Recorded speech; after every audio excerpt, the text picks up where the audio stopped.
నమస్కారం అండి. కూర్చోండి. మీరు మళ్ళీ ఇక్కడికి వస్తారని నేను అసలు అనుకోనే లేదు. నేను రాకుండా ఎలా ఉంటాను? బాధపడేది మేమే కదా. ఇప్పుడు ఎందుకు వచ్చారో చెప్పండి. ఫోన్లో మీరు చెప్పిన విషయాన్ని కొంచెం కన్సిడర్ చేస్తే. Sorry, I'm very sorry. ఇక ఆ విషయం గురించి మాట్లాడి ఏం ప్రయోజనం లేదు.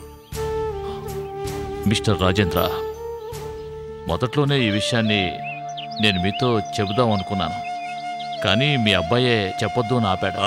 ఇదే నాకు నచ్చని విషయం. తప్పు చేసింది మీరు, దాన్ని అవతల వాళ్ళ మీదకి నెడుతున్నారు. దయచేసి నేను చెప్పేది వినండి.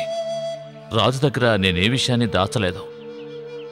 ఎవరో చేసిన తప్పుకి నా కూతురు శిక్ష వేయటం మంచిది కాదు. ఇది మరీ బాగుంది సార్.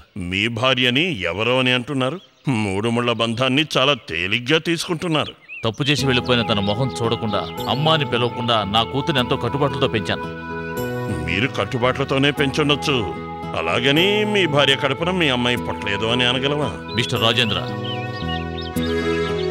మీ అబ్బాయి మా అమ్మాయిని పెళ్లి చేసుకుంటానని చెప్తే ముందు అడ్డు చెప్పింది నేనే. ఎందుకో మీకు తెలుసా?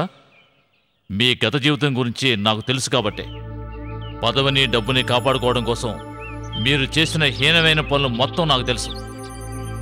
మీ భార్య ప్రమాదంలో చనిపోయిందని మీరు నాతో చెప్పారు, కానీ ఆవిడ హత్య చేయబడిందని, మీ పలుకుబడితో దాన్ని ప్రమాదంగా మార్చారని ఊరంతా చెప్పుకుంటున్నారు. కానీ పిల్లల మనసు బాధ పెట్టకూడదని దాని గురించి నేను పట్టించుకోలేదు. Very good. నా గురించి చాలా విషయాలు తెలుసుకున్నారు మీరు. మీ అమ్మాయికి పెళ్లి చేయడానికి ఎలాంటి త్యాగాన్నైనా చేయడానికి సిద్ధంగా ఉన్నారు కదూ? ప్రొఫెసర్ బాలచంద్ర గారు, మనస్సాక్షికి భయపడండి, అంతేగాని ఇలా దిగజారకండి. మీరు సక్రమంగా ఉంటే తల ఎత్తుకుని బతకొచ్చు. మీరు మీ గత జీవితాన్ని ఎంత దాచిపెట్టినా కూడా దాన్నంత తేలిగ్గా మర్చిపోలేరుగా. ఈ పెళ్లి ఎలా జరిపించాలో నాకు తెలుసు, అలాగని క్రిమినల్ పనులు చేయడం నాకు ఇష్టం లేదు, అది తెలుసుకోండి. అసలు నేను ఇక్కడ రాకూడదని అనుకున్నాను. ఇటువంటి నీచమైన ఇంటికి నా కూతురు కోడలుగా రానందుకు నాకు చాలా సంతోషంగా ఉంది. నేను అనాల్సిన డైలాగుని మీరని వెళ్తున్నారు. అంతా టైం.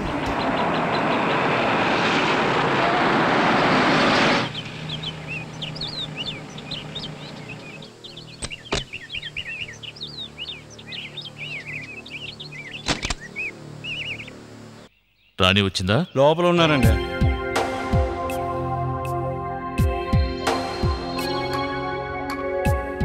అమ్మా, రాజును కలిసావమ్మా? కలిశాను. నేను చెప్పినట్టే జరుగుంటుందే. వాడి నిజరూపం నీకు తెలుసుంటుందే. రాజేంద్ర కొడుకే కదా వాడు. అయినా నేను అతన్ని మనస్ఫూర్తిగా ప్రేమించాను నాన్న. వాణ్ణి మర్చిపోమ్మా. దుష్టులతో సహవాసం చేస్తే బాధపడేది మనమేనమ్మా. వాణ్ణి మర్చిపో. ప్రయత్నిస్తాను నాన్న. త్వరలోనే బంగారం లాంటి కుర్రాన్ని చూస్తానమ్మా. మనల్ని పూర్తిగా అర్థం చేసుకుని నిన్ను పువ్వుల్లో పెట్టుకుని చూసుకునే గుణవంతుని చూస్తాను. ఇప్పుడప్పుడే నాకు పెళ్ళొద్దు నాన్న. నేను మంచి జాబ్ చేయాలి, బాగా సంపాదించాలి, నా కాళ్ల మీద నిలబడాలి. Very good. రాజుతో నీకు పెళ్లి నిశ్చయం కాగానే నువ్వు నీ చదువు ఆపేయాలని నిర్ణయం తీసుకున్నావు. అప్పుడే నేను నీతో ఏమని చెప్పాను? మీరెందుకు అడ్వైస్ చేశారో నాకిప్పుడు అర్థమైంది నాన్న. రాజుని నమ్మి నేనన్నిటినీ వదులుకునుండుంటే నేను పూర్తిగా మోసపోయేదాన్ని. నేనొకటి చెప్తే వింటారా? చెప్పమ్మా. ఇంతవరకు నేను మీ దగ్గర అడగని విషయం ఇప్పుడు అడుగుతున్నాను. ఏమిటమ్మా అది? నా కన్న తల్లి నాకు ఊహ తెలియక ముందే నన్ను వదిలేసి వెళ్ళిపోయిందన్నారే, ఆవిడ పేరు మాత్రమే తెలుసు. ఆవిడ్ని కనీసం ఫోటోలో కూడా చూడలేదు. మీ అమ్మ ఫోటోలని నేను చించి పారేశాను. తనంటే నాకు అంత ద్వేషం.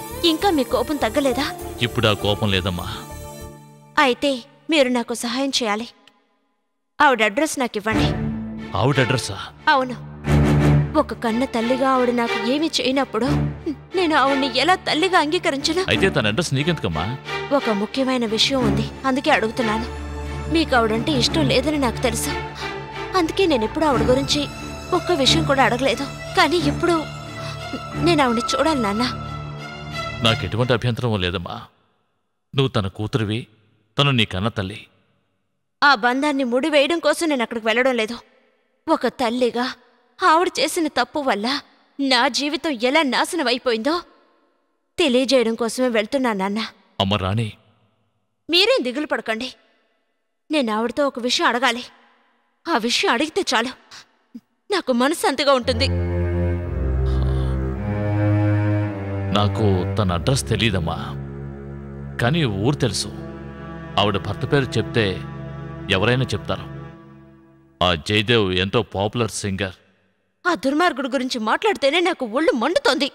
నువ్వు అలా మాట్లాడకమ్మా. ఒకప్పుడు సినిమా రంగంలో ఎంతో పేరు ప్రఖ్యాతులు సంపాదించిన గొప్ప గాయకుడు. ఇప్పుడు ఏమీ లేని అనామకుడు, అంతేనా? ఒకరికి ద్రోహం చేసిన వాళ్ళ గతి ఇంతే. అది నాకు తెలీదమ్మా, కానీ నువ్వు అతను చూసినప్పుడు అతన్ని ద్వేషించుకో. ఎవరిని ఏం ప్రయోజనం? అంతా నా తలరాత. ఇంకా వాళ్ళ మీద ఎందుకు నన్న జాలి చూపిస్తున్నారో? ఎంత మంచి మనసున్న మిమ్మల్ని వాళ్ళు బాధ పెట్టారు. అలా మాట్లాడటం తప్పమ్మా. ఇలా చూడు, తనకే నాకు 1,00,000 ఉండొచ్చు, కానీ తను నీ కన్న తల్లి. లేదు, ఆవిడ నాకు తల్లి కాదు, శత్రువు. రాణి, నాకు తల్లి, తండ్రి, గురువు అన్నీ ఒక్కరే. ఆ ఒక్కరు మీరే. మీరు మాత్రమే నాన్న. సరే, అదలా ఉంచు. నువ్వు మీ అమ్మని కలవడానికి ఎప్పుడు వెళ్తున్నావు? మీరు వెళ్ళమంటే ఇప్పుడే బయలుదేరతాను. ఇప్పుడు వద్దమ్మా. ఇప్పుడు వెళ్తే రాత్రి బాగా లేట్ అవుతుంది. రేపు ఉదయమే వెళ్ళు. కార్ తీసుకుని వెళ్ళు. ఉమ్.